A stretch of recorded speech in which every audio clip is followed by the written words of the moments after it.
ये बात तब की है जब मैं अमेरिका में स्टडीज़ के लिए गया था। मेरे हॉस्टल और कॉलेज के दरमियान एक घर था जिसमें 2 हफ्ते पहले एक खौफनाक मर्डर हुआ था।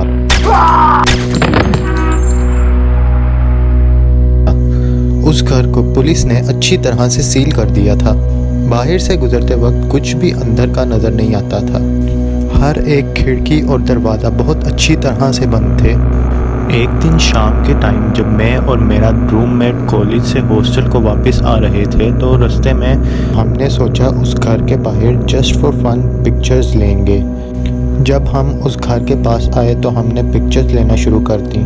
और सबसे डिस्टर्बिंग बात यह थी कि जब हमने घर आकर वो पिक्चर्स देखी तो उसमें एक कमरे की विंडो ओपन थी और उसमें एक औरत ब्राउन ओवरकोट पहने खड़ी थी।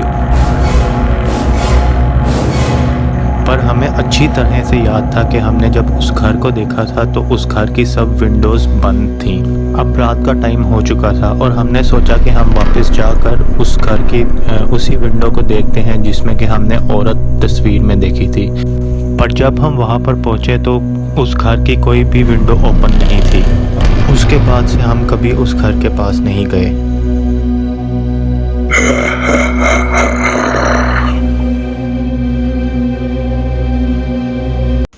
जब मैं छोटा हुआ करता था तो एक दिन मैं अपने दोस्त की तरफ नाइट स्टे के लिए रुक गया। हम सब दोस्तों में वो सबसे अमीर था और उसके पास प्लेस्टेशन 1 हुआ करता था जो कि उसके घर की बेसमेंट में पड़ा हुआ था। हम दोनों ने रात 2 बजे तक उसकी बेसमेंट में प्लेस्टेशन पर गेम्स खेली और फिर सोचा कि अब बहुत टाइम हो गया है तो सो जाते हैं। उसकी बेसमेंट में 2 सोफ़ास हुआ करते थे, एक पर मैं लेट गया और एक पर वो लाइट्स ऑफ करके लेट गया। मेरी आंख रात को 2 बजे खुली, हर जगह अंधेरा था तो मैंने अपने दोस्त को आवाज़ दी जिस पर मालूम हुआ कि वो अपने सोफ़ा पर नहीं लेटा हुआ था। बेसमेंट के एक कॉर्नर में किसी लड़की की 2 आवाज़ों में गाने की आवाज़ आ रही थी।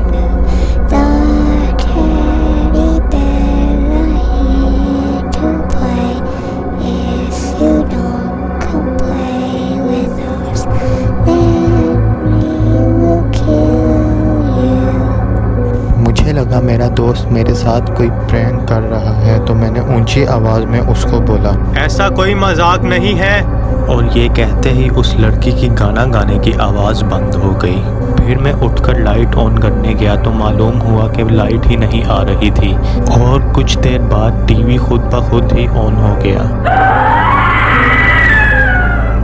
जिसकी रोशनी में मैंने देखा कि जिस कोने से गाना गाने की आवाज़ आ रही थी उस कोने में कोई काली साए जैसी चीज़ बैठी हुई थी और ये मंजर देखते ही मैं बेहोश हो गया।